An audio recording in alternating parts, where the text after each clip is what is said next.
Well, you know, the polls were saying that the governor's race is tight. So to help us sort out what we can expect and what we can expect later this evening, hopefully, some predictions, political reporter Marcia Kramer, also political strategist Trip Yang, and political analyst and University of Mount St. Vincent assistant professor J.C. Polanco. Thanks so much for joining us. Here we are.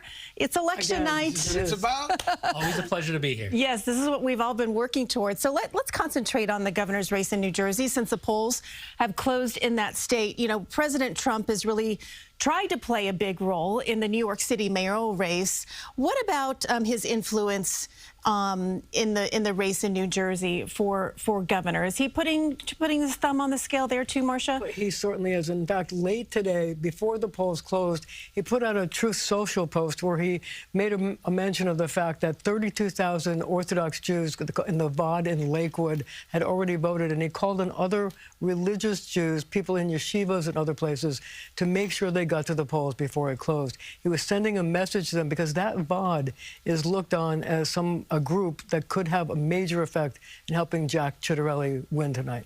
So, Trip, you're a political strategist. Is that a good strategy? I'll say this. That group certainly helps Ciattarelli, because in Lakewood, they actually endorsed Governor Murphy, the Democrat, in 2021, and that was the year that Ciattarelli overperformed. But I'll say this. The early signs right now in New Jersey point to a lean Mikey Sherrill race. The reason here is that right now in New Jersey, over 1.3 million, I should say, ballots have been cast through return absentees as well as early vote, and it is actually 20% more registered Democrats than Republicans. So right now, it is lean Democrat Mikey Sherrill. JC, go ahead, Marcia. I was just going to say one thing, though. The Republicans in New Jersey tend to vote on Election Day as opposed to early voting, and that could be a big factor in helping the other side.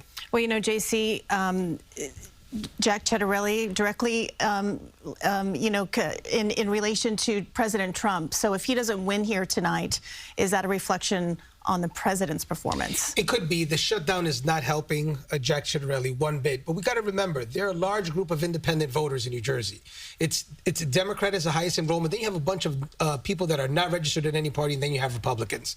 So we have to remember that Jack Ciattarelli is supposed to win this race if you take a look at the history of New Jersey. New Jersey is a wild card because they have a history of voting for Republican governors. So he should be in a good position tonight. I think that Donald Trump and the shutdown are hurting him at the last minute, although I think he's going to be a lot closer than a lot of people expect. Jack Ciattarelli is quintessential New Jersey, and he has a lot of support among independent voters. I think it's going to be a much closer election. All right, well, if we could put that graphic up once again, I just wanted to point it out to our viewers that may not have seen the screen, but we do have some early results, which I believe 12% of the vote in. Mikey Sherrill leaving with 54.4%, Jack Ciattarelli trailing with 45%. But again, this is just 12% of the vote in.